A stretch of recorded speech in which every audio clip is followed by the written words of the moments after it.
Lando, welcome to the Bitcoin Source. Can we start things off by having you introduce yourself to the audience? Yeah, sure. Thanks for having me, Dr. So, my real name is Lawrence, but most people probably know me better under my nickname, which is Lando Rothbardian. And I'm the CEO of ShopInBit.com and Plebin.com. Yeah, really short introduction. Yes. Thank you for that introduction, Lando. Um, the first thing I really want to get into before we start talking about ShopInBit, because I'm really excited to talk about your online store and your platform, because I think it's amazing. I want to know like your humble beginnings. So like where did you learn about Bitcoin? How did you get orange pilled, whether it was people, events, or even courses in this ecosystem that kind of inspired you? So could you kind of give people a little background of your rabbit hole story? Sure, of course. Well, it all began, I would say, about the real orange pilling itself, right? Began about 2011. So I was already into Austrian economics. I think I started reading about Austrian economics in 2009 or something. Because after all this aftermath of the big crash from 2008, I was just like, yeah, man, I'm just fresh out of school. I have no fucking clue what's up with the economy and why is everything tanking. My problem back then was that I found the reasoning of the Austrian economics. It was perfectly clear, right? Even for me as a non-college going young, not entrepreneur at that time, was just working odd jobs. Like I was a concierge. I worked in call centers and all the weird stuff, right? And my problem was that the only solution the Austrian economics had was gold, because, well, the money printing is the main problem, so we need a gold standard. But as the Austrian economists themselves already proclaimed, it's been tried, we need something different. And then it was about, I would say, April 2011 or something. The thing that I remember is that I was playing the beta of Star Wars: The Old Republic, this big MMORPG, right? And then I stumbled upon Bitcoin through the Stefan Molyneux podcast. So I was already into the anarcho-capitalistic philosophy, as you might have guessed by my nickname, Lando Rothbardian, but anyhow. I was checking it out, and then I was like, okay, internet money, how does it work? And then I read the white paper, and I think I only came to the point where it says that it's capped to 21 million coins, and I was like, oh my god. I was already hooked, but I was, how could you say it? I was about 21 years old, so my main interests, apart from just reading about Austrian economics, were pretty girls and going on dates, so I spent a lot of coin on that. And that was my beginning, so I tried to stack some, but as I already said, I was pretty stupid back then. And that was actually the beginning. Nice. And that just makes me wonder, right? Like in 2011, I mean, Bitcoin was probably what, $5 or something, probably cheaper than that. So like think about where you would be right now if you had kept all that Bitcoin at those prices. Yeah, I have stopped. I have stopped calculating. But I see it from a different perspective, right? So I was mentally probably not ready to handle that kind of money.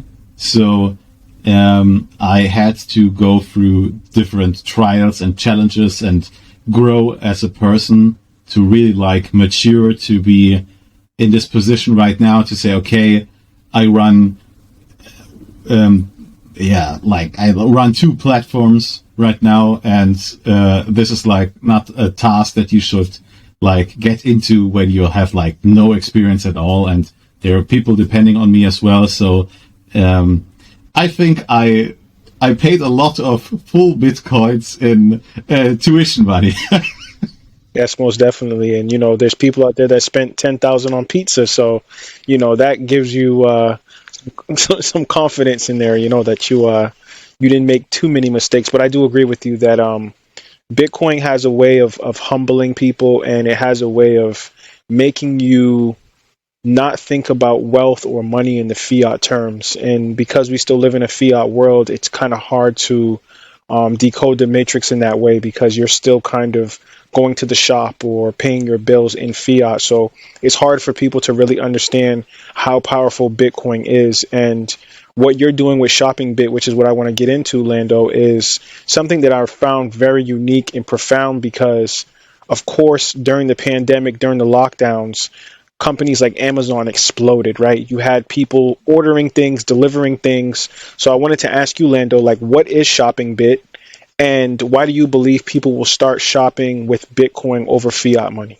Yeah. So ShopInBit is, quite simply put, Europe's biggest Bitcoin store. We currently have about 800,000 products available. So that's everything from toothpaste to the newest iPhone and everything in between. Like, we actually have also a food section, so you can literally just buy rice and pasta if you want to eat it, or if you like Seifedin, you just get the big ham and no olive oil. Yeah, and what we do is we are currently shipping the products only within the European Union, and we do that for Bitcoin mostly. And we, of course, also accept fiat money. The important point for me personally was that I was annoyed with the slow progress. So I actually just built a store for myself. Like, okay, then I could just buy my stuff with Bitcoin and be done with this stupid PayPal and the other crap, right? And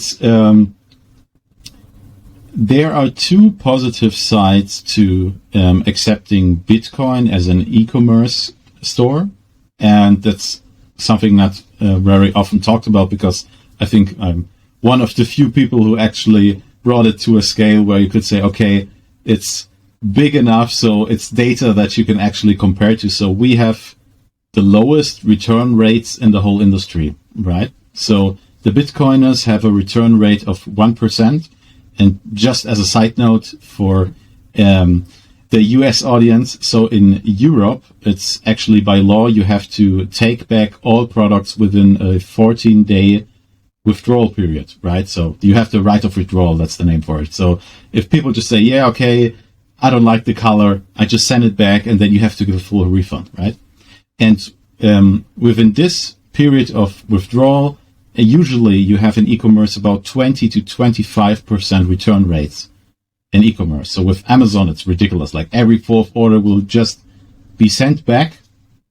I think it's stupid. And you hear all day this talk about ESG, sustainable, yada, yada, yada, but people are sending every fourth order back. So every fourth order is just a waste of time, and I probably would just close my shop if I had to deal with these kind of return rates, because it's just stupid, right? Everyone is losing money, the environment gets polluted just for nothing, right?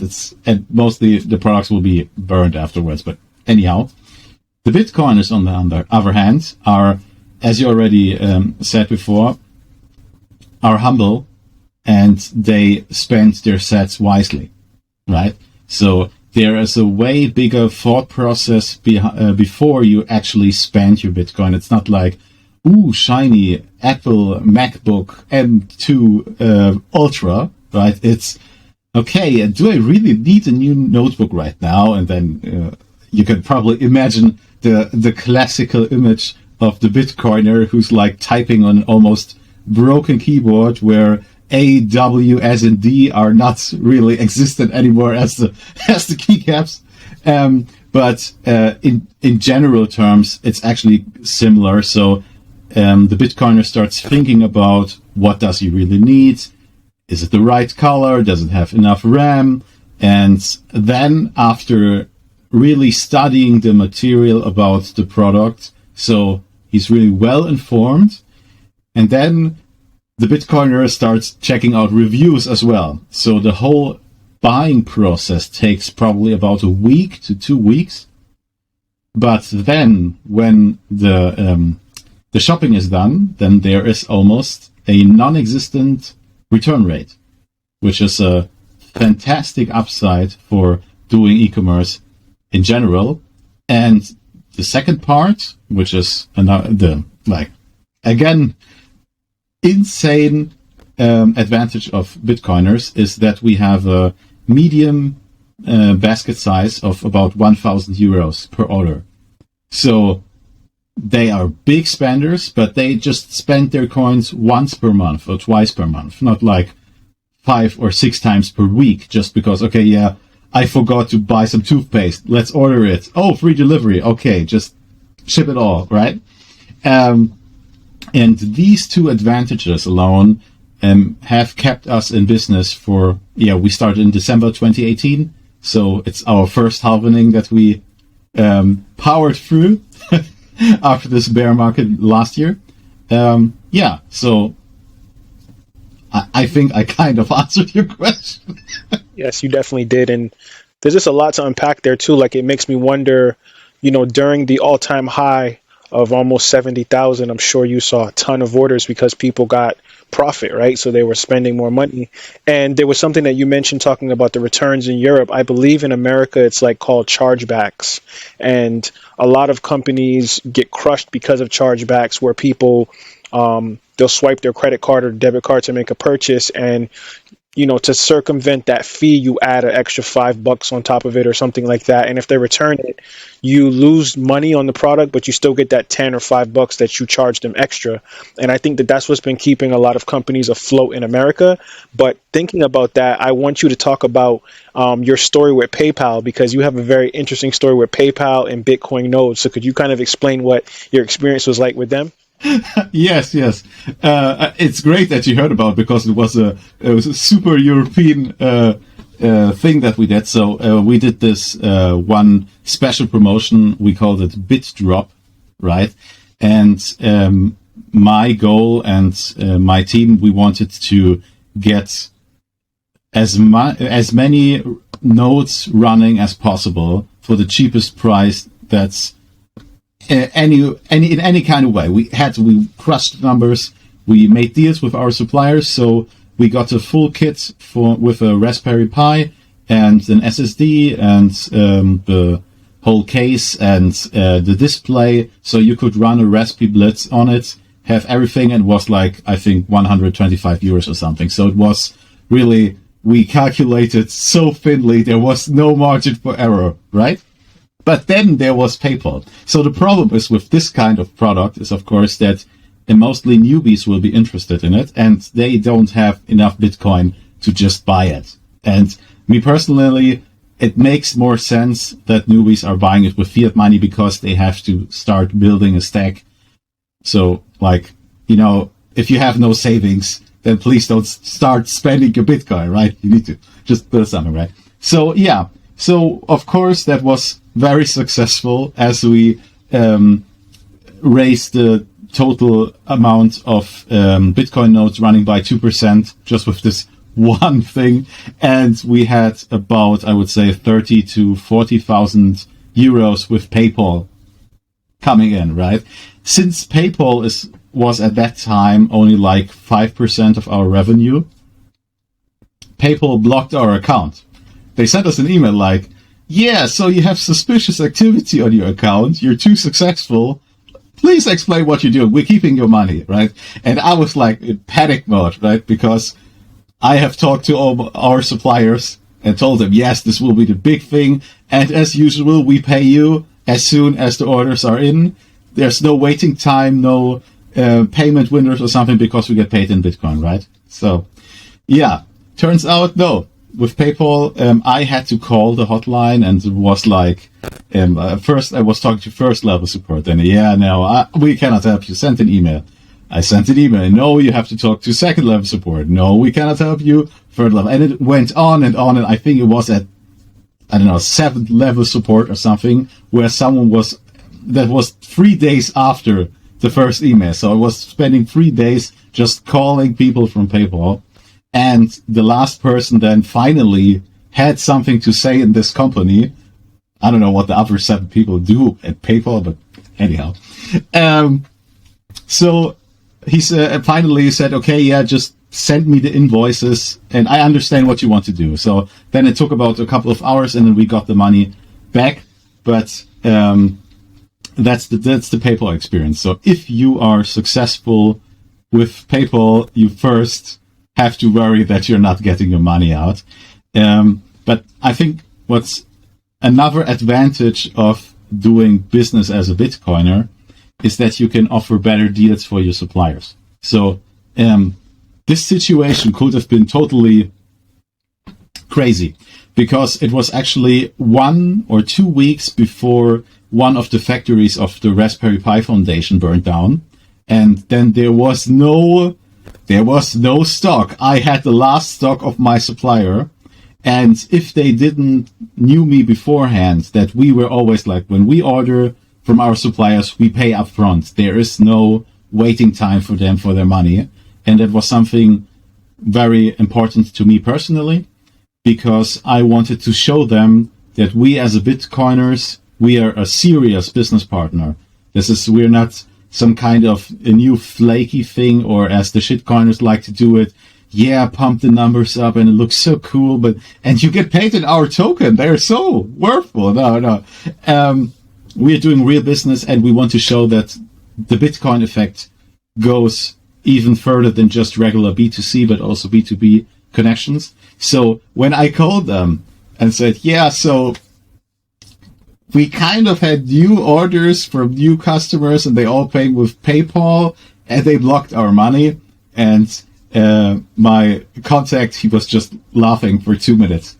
And he was like, oh, first time. Like, it was exactly like the meme, right? Oh, first time? Yeah, sure. No problem. No, he was very chill about it. Said, yeah, don't worry. I know you're paying your invoices. We will reserve the stock for you. And then, of course, we got our stock and then, yeah, we could ship them out. So Bitcoin really helps on all fronts. So Yeah, that's an awesome story, man. And I'm glad that you could tell people that, because there's people all over the world that are trying to do e-commerce, trying to have online stores, and these are things that can happen once you get over, I don't know, 10,000 euros or $10,000 in the US.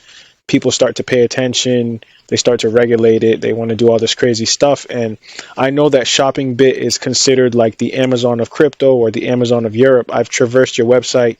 You can pretty much order anything on there. Like, I don't know if you can you order a car on there? Can you order a Lamborghini? Yes. But not on the regular store. So we have 2 extra services that we offer on ShopInBit. So you would think that 800,000 products are enough. Wrong, because Bitcoiners like all kinds of niche stuff that you have to get specifically. So our first extra service is the Concierge service. And as the name suggests, it's a premium service. It's like a personal shopper. So we buy anything you want worldwide and ship it worldwide. So that can range from, some people just need special, what had we learned, like, I think yesterday or something, was someone needed a special music production software and he could not buy it with Bitcoin. So they asked us to buy it, and was like, I have no clue about music production. I just like hip hop. But I have no clue what kind of software you have to use to do it, right? And on the other hand, we can actually buy cars. We have bought cars in the past for customers, but this is something that is reserved for returning customers. So because we sometimes get like, let's say, flaky mails, like where someone just sends a message like, yeah, I want to buy a Rolls-Royce Phantom, and then like I told my employees, like, if you get something like this, send them an email back and tell them, if you haven't bought something from us before, then we cannot buy a car for you. Please try out our store first, because what we do is, before we send out an offer for the product, we check if we can get the product as private as possibly beforehand within our legal boundaries. So we are a Polish company, so we have a little bit more leeway as other European countries, but we cannot stretch it too thin or too far wide out. So we have to check beforehand, especially with big purchases, if there might be any problems. But it's a lot of manual labor that we do beforehand, and sometimes it can take up to 3 days that we can actually provide an offer. Like with a car, for example, we have to do a couple of checks if that all works out. But then, as soon as you get the offer, you know, okay, when I'm paying it, then I will receive the product. And it can be anything. It can be anything. It can also be a yacht, which is super difficult to organize a yacht. We are currently looking into getting one for one of our customers. But you would think buying a yacht is simple, but no, it is not. And that all happens before we actually get paid. So that is all our upfront investment to the customers, because they, of course, trust us with paying upfront the total amount. So we, of course, return the favor in doing the whole process beforehand. And then it's just, okay, you get a link from us, you click on it, pay, and then you just wait until it arrives. You get feedback from us when it's been shipped and stuff like that. So, yeah. So, yes, you can buy a car on ShopInBit, as some people have already done. Yes, and if they don't pay, then you just end up with a free yacht, right? So, Yes, of course. Yeah, I'm a relatively good swimmer, so that's okay. But I have no clue about sailing. and I wanted to ask you, Lando, that, of course, you have tons of competitors out there, Amazon being one of them. I'm not sure. I don't think that Amazon accepts Bitcoin yet on their platform. You do, of course. Do you even want to be considered a competitor to Amazon, or do you want to have a completely different business model that's nothing like theirs? Well, the similarities are there, and I think it's so my first impulse was actually just to provide like a beacon of hope for people, because if you see like Amazon and what's up retailers, Walmart and stuff, they're like huge, big conglomerates. Like, how can you compete? And I think it's important to show that you actually can compete in a total different way. So because we have these advantages of low return rates and high medium basket, then we can still stay competitive and get the extra mile of service out of our business, right? So the customer can have better customer experience and stuff, because we're not wasting money on every fourth order just to be sent back. We can actually invest the money and say, okay, let's do more customer service. Let's inform the people, tell them how they can remain private, how they can remain, have their privacy intact, even though they are buying stuff on our website. Because like I hate all these analytics software, and I think it's a big waste of time to implement it into your website. So we have no Google Analytics, no tracker software, nothing. Even our customer accounts are optional by default. So you literally have to uncheck a box when you buy something to make a customer account. Like, we make it really hard. There are still some people who like customer accounts, but well, it's a free market. You do you, right? And so I kind of think that we're very similar with Amazon, but if you like privacy a lot, which you do not get on Amazon, and if you want an extra on customer service, then we are the right fit for you. If you're just looking for the cheapest price,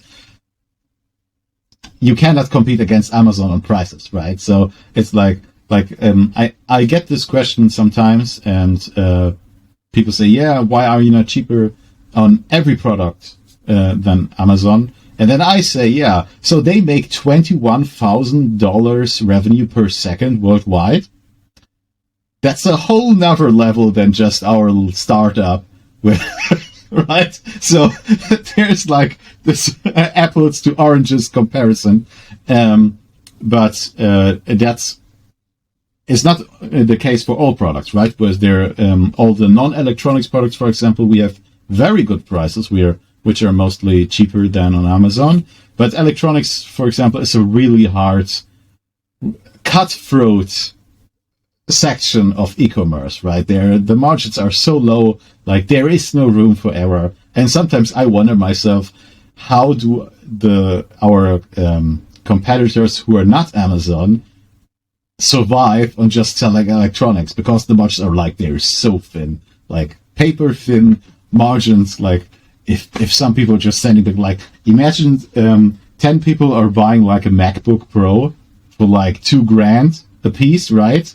And then they just send it back after 14 days, and then they all opened it, of course, because they are allowed to do it. And then you have like product in stock that already lost about 20% of value, and now you have to recoup that somehow. And that's like yeah, that's something that's like tickling in my mind. Like, how do they do it? I have to still find out, but I have no return problem, so whatever.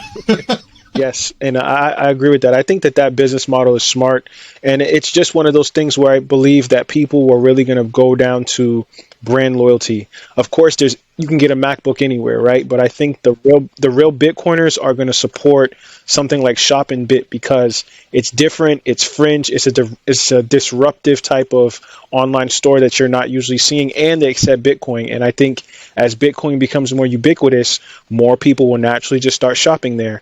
And I know that you have multiple platforms that you actually founded and you support. So, like, which one do you like more? Do you like what ShopInBit is doing, or do you like your other platforms that you're currently building? Yeah. So we have two platforms. The second one is Plebin.com, which is like a listing site for plebs worldwide.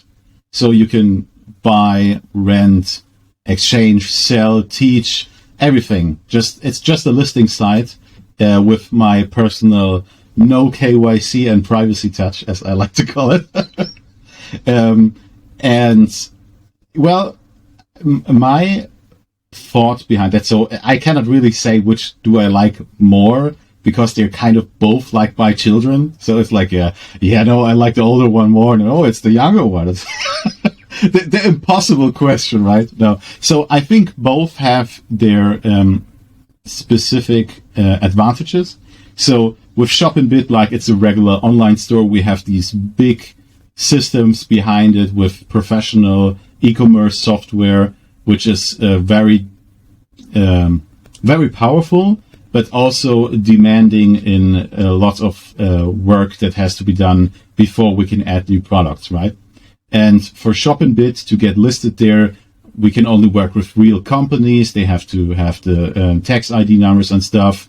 They have to provide us with the pictures and descriptions. We need 3 languages translation. So we have English, German, and Polish, of course. And it's a longer process because we have to do lots of background checks if these suppliers are actually legit, because we get quite a lot of emails from all kinds of suppliers worldwide that want to sell us their product that we resell on our platform. And you cannot, like, it's a very long process to get products into. But I get a lot of requests from the Bitcoin communities in Europe where they say, yeah, okay, I have this new idea, like I have this beer tap building kit. Yes, it's a real idea. You probably, or you might have seen it at some conferences. Some people have built them already, like this lightning beer tap. And some people wanted to sell it on ShopInBit, and I'm like, yeah, so do you actually have a real company? No, it's more like a garage thing, and Europe, it's difficult with just starting a business. There's lots of legal stuff you have to do up front. People don't want to do it if you just want to like test out an idea, right? And then that was like the spark for Plebin.com, where you just, okay, I just make a picture with my phone, I type in what it does, and then I can talk to other plebs and try to see if someone wants to buy it. So there's like no friction. You just type in an email address and a password, and then you're good to go. And we also have implemented a reservation system. So if you want to teach like classes, for example, you're good in, I don't know, Python or something, but you want to do Python classes, and then you say, okay, I can do classes at 11 a.m. and, 8 p.m., right? And then you can just type it in, and the reservation system is included, so you don't, like, it combines a lot of stuff that has to do with stacking sets yourself. That's why the tagline is make money, stack sets. Just very simple. All right. So I like both platforms, but I think currently Plebin actually might be more interesting in the whole context of the current financial situation, because with this rampant inflation going on, we need again to set an example for the pre-coiners that are out there and trying to stay afloat while they're hustle on like 3 or 4 jobs simultaneously, which is again ridiculous. Like, how do you want to like start a family if you're already at 4 jobs or 3 jobs, and or if you're like living alone in a $2,500 condo in San Francisco, which just has 1 room and a sink, which is called bathroom. So it's not sustainable, right? So we need to provide the tools to people who are not shadowy super coders, right? I myself, I'm no coder. God forbid that I'm coding something. That's what my team does. But it's important that the pre-coiners can see, like, okay, I go to the site, I can just list it, and then there are these weird people who are talking about sets all day, but it's about making money. I like making money, so let's try it out. And that's like the main idea. And yeah. So it's difficult. It sounds like you like both of them. And Lando, I really want to thank you, and I appreciate you kind of taking this time to speak. I learned so much about, all the different aspects of both of your companies, and I think that Plebin and your online store is something that I really hope that I can see expand outside of the European market at some point. But before we go, can you give people your social media handles and any future endeavors that you might want the audience to know about? Yeah, sure. So if you want to read my free market rants, you can follow me on Twitter. That's LRothbardian. And we are also with ShopInBit on Twitter, which is just ShopInBit. For Plebin, it's plebin_com. So Plebin is written PLEBBIN. So it's like clubbing without the G. So it's cool.